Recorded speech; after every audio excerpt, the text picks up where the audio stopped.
Hello and welcome to Kim's Cozy Corner. It's time for me to give you a mid-season update on how the garden's doing.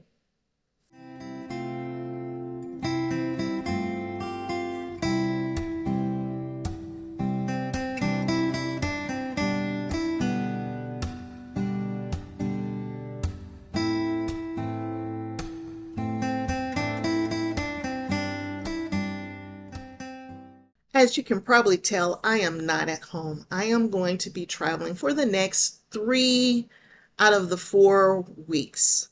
So for the month of August, I am not home most of the time, but there's still a ton of stuff happening in the garden, and I want to share with you how things are going.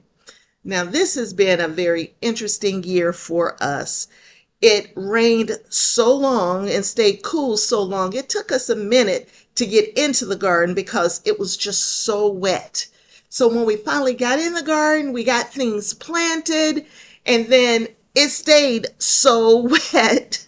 But that's okay. We got in the garden, we got things in, we got the season started. Then it got so hot. So now it's too hot to go out in the garden and do anything.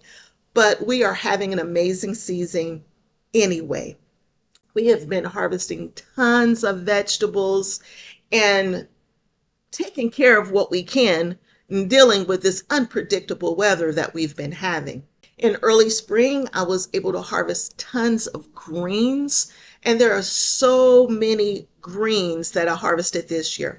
I harvested mustard greens, turnip greens, collard greens, and we have been preserving those greens. And typically I just throw them in the freezer, but y'all, this time I went ahead and canned those greens up and did a nice video on that so you guys can kind of just see how we can preserve these greens so they can last for 2 or 3 years versus 2 or 3 months. Outside of the greens, everything else has been doing very well. My biggest accomplishment this year, at least I feel that this is my biggest accomplishment, is with the orchard area.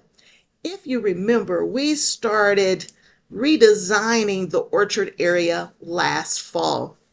And I had put the paper out and decided where I wanted the orchard to be. I went ahead and put in a couple raised beds, put in a few trees, and then we kind of just sit, and that's where we ended the year. Well, as this year came in, I decided to expand the orchard just a teeny little bit more. Okay, I expanded it a good little bit more because I just wanted everything to flow. And here are pictures of the finished orchard. I mean, the gravel is amazing. The trees are perfectly spaced. I have pots and I have green stalks throughout. The flowers are beautiful. And y'all know I'm not a flower person, but I believe the flowers have been perfectly placed in the orchard area, and it is finished. I am so happy with how the orchard turned out. And the orchard is producing a ton of food. Some of it I didn't even ask for, like the potatoes that are growing over there, but we will take it. And so that's the orchard is finished. We still have the rest of the main garden to do, and we'll do that this fall. We can't do it right now because we have to concentrate on getting the food for this upcoming year because we are growing all of our own foods. Now, we have also been harvesting quite a few of our potatoes. The first round of potatoes are coming in. I still have a few more I need to harvest, but so far we've harvested a ton of potatoes. And the potatoes did really well in everything so far, except for the grow bags and the pots that I didn't have on drip irrigation. So that was a good learning for me this year, is that even watering is absolutely the key. Absolutely the key. So I've done 3 harvests with you so far. The first one was amazing over at the neighbors. We did a few pots even on that one, but all of those pots were on drip irrigation. The second harvest of potatoes, y'all, I was very disappointed, which you could tell on the video. I was very disappointed because the potatoes were horrible. They were small, they were all cracked up and busted up, which are signs of uneven watering. But y'all, it was 110 in the shade. I couldn't get out there. I didn't want to get out there. So if it wasn't on drip, it didn't get even watering. And it was obvious in these containers of potatoes. And then I had the biggest harvest I've ever had in my garden at one time in my 17-inch metal raised bed where we harvested over 45 pounds of potatoes, which was amazing. And they were on drip the whole time. And the potatoes, the size of the potatoes show that drip irrigation, or even watering, I should say, because you don't have to have drip irrigation, but you do need good, even watering. That's the key. That is the key. And so we will no longer be putting potatoes in pots and grow bags and things of that nature unless I can put them on drip irrigation. If they can't go on drip, we're not going to do it. That's the answer for me. So that means I'm going to have to add a little more drip into my garden for some areas, because when it's hot like that, y'all, I don't want to be out there in that heat. And it's not good to be out there in that heat, which I'm sure you all know as well. In addition to that, the beans have been doing amazing. I've harvested a ton of beans, yellow wax beans, Italian flat wide beans, as well as a ton of green beans as well. Now, all of my bush beans have pretty much died. They died early, but they produced a ton of beans before they died early on me. And I already had the second round ready to go. And we've been harvesting from the second round, and I've already planted the third round. So I've been succession planting with the beans so I can make sure that I get a big enough supply to put back for next year and future years, as well as enough to give away for family and friends. So the beans are doing amazing. I need to pull some of them out and put something else in those spaces, but I'm not mad. We have been getting a bumper crop of beans, as I typically do. Beans have been doing pretty good for me for many years. And now that we're in August, the tomatoes are starting to come in nicely. Most of them have come in while I've been traveling, and I haven't had a chance to really enjoy a whole bunch of tomatoes. But now it's time for us to start dealing with the tomatoes as well. Not to mention the peppers, tons of peppers. My pepper green stalks are doing amazing. While I was gone, my neighbor was managing everything for me. So yes, I'm traveling a lot and my neighbor's taking care of the garden for me, which is a great thing. She does better taking care of my garden than I do. And if I'm not out there because of the heat or whatever, she still is. And I'm like, you don't have to do that much, but she loves being outside, doing things outside. So she's taking care of the garden for me right now, which has kept the garden producing and pumping out vegetables for me. So we are super happy with that.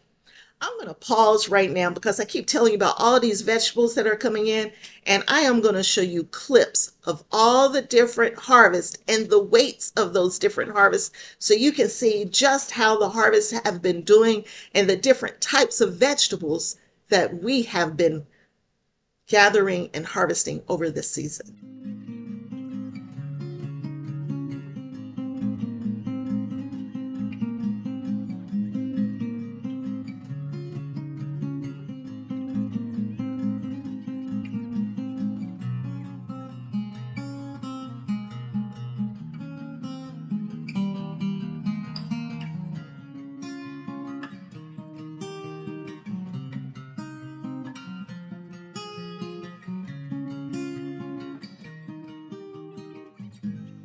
Now we're doing pretty good, right?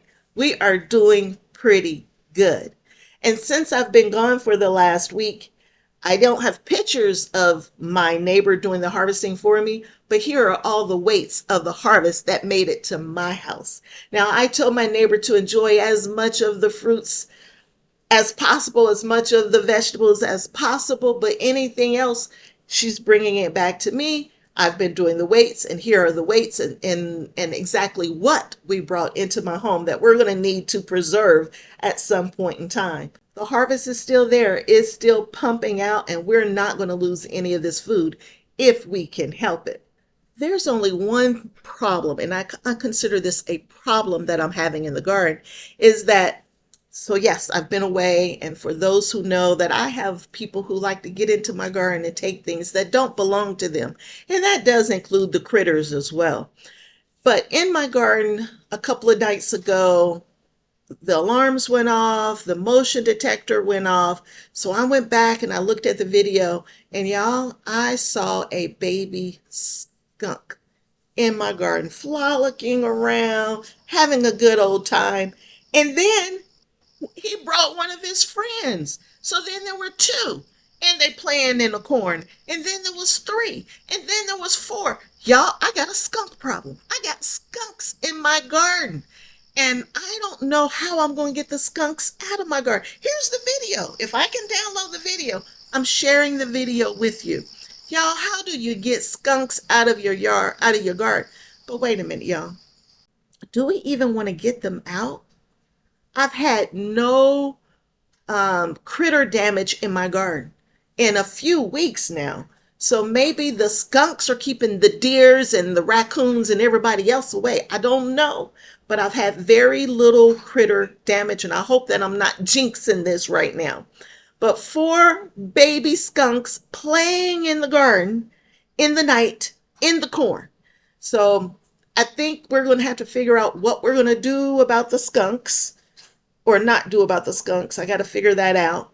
But that's the only real issue that I have in the garden that I don't have the answer to, or I don't know what I need to do about. If you have some ideas on what to do about the baby skunks playing in my garden, please leave me something in the comments and tell me how I'm supposed to help manage these baby skunks. Or do I just leave it alone? They don't come out when we're in the garden during the day. They're only coming out at night, and maybe they're keeping those deers and raccoons and other things away. Let me know what to do about those skunks, y'all. But the one area that we haven't talked about is the community garden. So I've done 3 episodes of the community garden. One when we first set it up and tried to plant in that very hard native soil. Didn't know what I was getting into, y'all. I didn't know, but we're going to figure this out. Episode 2, we went back out there and realized just how the weeds had taken over. So we brought in some weed barriers, some just real cheap weed barrier into the garden. Because, like I said, I didn't know. I knew the soil wasn't the best, but I didn't know the weeds could take over so fast. And then in episode 3, I was ready. I brought the big guns. I brought my heavy duty weed fabric out there, and we covered it all up and only opened up spaces in that weed barrier so that the vegetables can grow up through those spaces, and covered everything else. And that has been the answer. And here are pictures and clips from the garden. And so we have 2 beds out there now. We have 2 separate plots out there, and we are harvesting very few tomatoes, but a few. Peppers are coming in, and so there's a whole bunch of jalapeno peppers out there.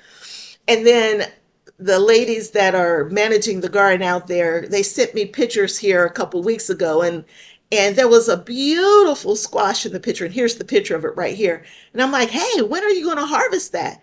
And they were like, I can pick that? I'm like, absolutely, please pick it and enjoy. And so they're getting squash.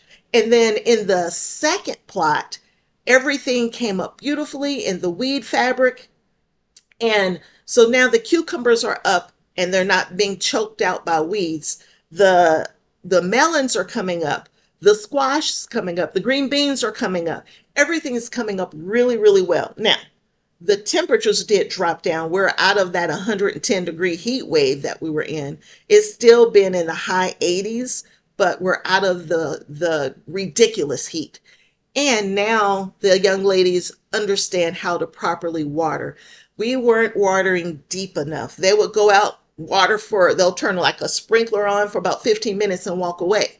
But when it's 110 degrees in the shade and there is no shade, 15 minutes of a sprinkler is not enough to really give you the deep watering that you need. So after I shared that with the young ladies, they're now watering longer. They're getting enough water down deep so that the roots can really grow and give us nice, strong plants. Even though it's probably been a good month since I've been out there, and it's going to be several weeks before I can get back out there, the ladies are doing much better. They're sharing pictures with me of how the garden's doing, and they're trying to weed, because now they know the difference between the vegetables and the weeds, because now they know what the plants look like. So that's the community garden, and it's continuing to do what it's going to do without me out there, but I'm hoping the ladies know enough now to manage those vegetables out there. But y'all, that's pretty much everything. We didn't do such a great job with our liquid fertilizer this year in my main garden because it was raining so much that every time I wanted to do the liquid fertilizer, it would just get washed out if I had put it in there, which I didn't.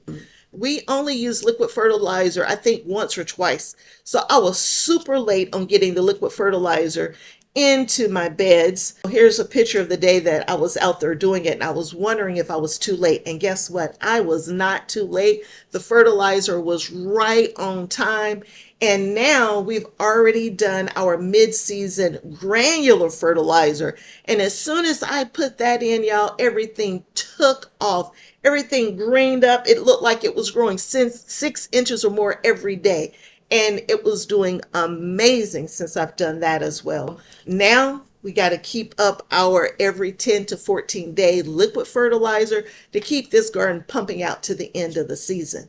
So that's what's happening right now. But we will eventually get back out there and we will keep pulling out what's not producing and adding more stuff into the garden.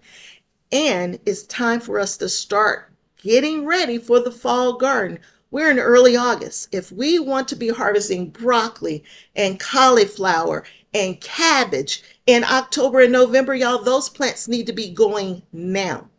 Those are my cool season crops. They can take a little bit of frost. Actually, some of them taste better with frost. So we will be getting all of those seeds into the ground now so that by the time they get to a good size, they are ready to really pump out as this season is starting to wind down. And now we can start concentrating on things that don't really like all that hot weather. And that's what we're going to work on when I can get back home to work on those things. But y'all, that's the update. That's everything going on at Kim's Cozy Corner, even though I'm not home to even take care of those things at the moment. But I'll get back into the garden very soon. And when I do, you know I'm going to bring you with me. If you enjoy the video, and I know this is not the typical kind of video, but if you like what I'm doing at Kim's Cozy Corner, consider subscribing to the channel and turning on notifications, and that way you know when I'm dropping a video. When I'm in the garden, you're in the garden with me, and that's how I like to do it. I'm a visual person. I gotta see somebody doing it, and if you were like me, you need to see it as well. And you might not do it the same way every time, but you need to understand why someone detoured and did something different. And that's what I share when I'm in my garden. So come on back, hang out at Kim's Cozy Corner with me, and you will see how I'm taking care of my garden and how I'm growing all of my own food. Yes, all of my own food in a suburban garden, not on a big farm. I'll see you back here again real soon. Bye.